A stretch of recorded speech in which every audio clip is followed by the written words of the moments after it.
Simone is the Chief Executive of the New Zealand Needs Assessment Service Coordination Association, NASCA, where she leads national efforts to strengthen disability and health service coordination across Aotearoa.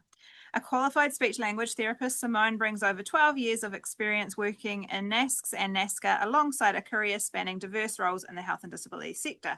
And she'll be talking about introducing the interRAI scan to New Zealand. So you can just click on this. Thank you. Kia ora, everybody. Ko Simone Newsham toku ingoa. Tēnā koutou, tēnā koutou, tēnā katoa katoa. I just mentioned to Bridget as Helen's presentation ended, I was like, can I change my PhD? I want to do that. I want to do divert. And then she mentioned the two scary words called postdocs, so we just won't go there. So I am currently engaged in my PhD looking at the SCAN, the Self-Report Carer Needs Assessment. So that's what I'm going to be talking to you about today. So the SCAN looks at the day-to-day experience of informal carers, which is usually, so when we're saying informal carers, we're talking about non-paid carers, which is usually the spouse or the adult child of the care recipient, which is the term that we're using. So looking at trying to build the carer experience into the care planning process that enables support for both the care and the care recipient. And at the moment, there isn't, so whilst there are components of the home care assessment that look at the carer's needs, this will allow a much more detailed view into how we can support or what the implications are and how we can better support the health and well-being of unpaid carers. So a little bit of a history of the SCAN. So it was initially developed in Ireland and then went on to being piloted in 8 countries, but it's currently used in 18 countries around the world, all of which contribute their data together to look at the issues and implications of carer stress for the care recipient. There are no caps at the moment, but they are in development. So caps are no longer the clinical action points, they're the collaborative action points. I looked that up after you mentioned it, Jo. So the collaborative action points. So whilst there are no caps yet, there are scales that are generated. So we have scales that are generated for activity of daily living, mood, health, quality of life, and also the support needs. And it also identifies the challenges that the individual faces, such as, and looks at how likely the person may be to be unable to continue in their caring role. So the SCAN has in total about 99 items. You don't have to ask all of those items. So it takes about 30 minutes to complete. But it does gather information on a range of areas that are there on the screen. And as I say, including the challenges to providing care. So the likelihood of them being unable to provide care at some point in the future. So looking at the research, so it's in its very early days, we're just going for ethics approval at the moment, but what we're looking at is looking at what are the contributors to carer stress, what builds resilience in carers, and what would help make a difference for them, and is there any difference between different population groups about what they would consider to be supportive and what would extend their ability to be able to continue to provide this informal support, and looking at what impacts the capacity and capability of the carer in their caring role. So looking at under a viable systems model, what are the attenuators and the amplifiers of their ability to continue in that role.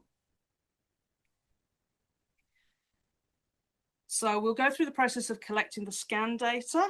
So using the case mix methodology that we've heard a little bit about today, we'll identify the people in case mix category 4 and 7, which encompasses those that have brittle social supports, and then we'll match those people and do a comparison of those people that have not been found to have brittle social supports.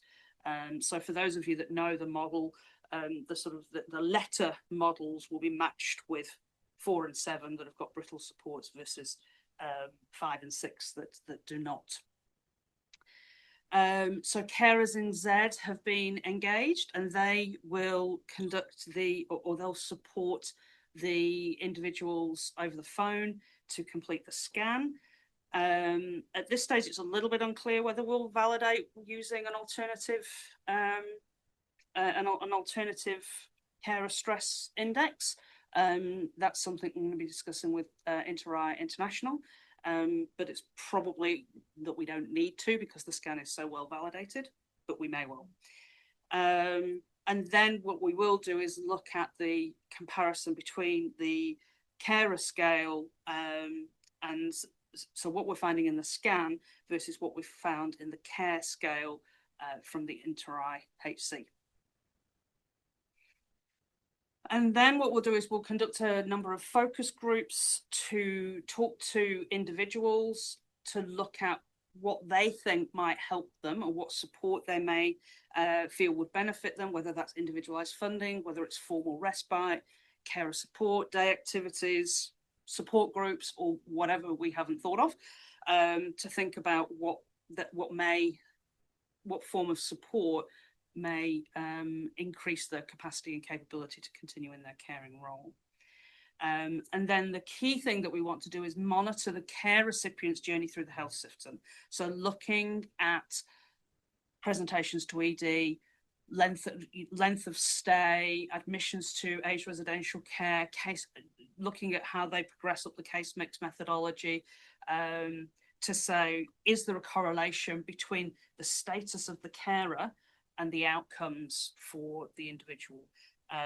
So that's the real key benefit. And then also doing a cost benefit analysis of going, well, if we can reduce length of stay by supporting the carer, where's that tipping point between supporting carers early and the payoff, the financial payoff down the track? So if you want to make changes, it's coming from the philosophy, if you want to make changes in the system, you have to make the financial case for supporting carers earlier. So the key aims of the research will be to look at carer stress. What is carer stress? What is the determinants? Why have you got two people who may have care recipients of very similar etiologies and support need, but one's reporting high stress and another is not reporting stress at all? How do we identify that? What is the difference between formal hours and informal hours? So are we seeing more carer stress in people that are receiving less formal care hours? What's the correlation between the more hours that you are providing informal support? Is your rating of carer stress higher?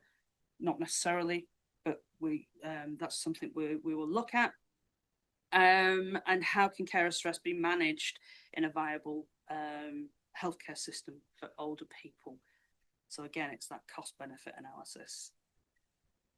Ultimately, what we want is that the scan will be available and regularly used assessment of informal carers, and it'll form part of the care planning for individuals, and part of the care planning for the care recipients, and we'll have dual interventions for both the carer and the care recipient, to really consider contingency planning if the carer becomes unable to continue in their caring role, and as I mentioned, provide evidence to support a strong business case to invest in support for the informal carers.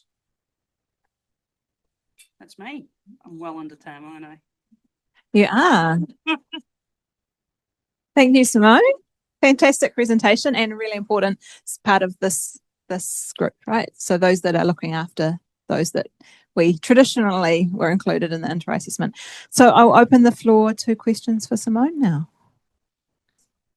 Sally, coming over to you. Simone, so in the future, once it's rolled out, which it will be supported, be amazing, would it be provided for carers for the contact assessment, or would the aim be for all carers at whatever level? I think that's going to be dependent on what the research finds, because you would ordinarily expect that somebody who's had the contact assessment done would be, the care recipient would be lower needs, have lower hours. So depending on what the research finds and the correlation between the number of formal and informal hours, that would depend on whether we suggest it would be given to all, or just the more complex needs people. Questions from online, just heading down the back of the room.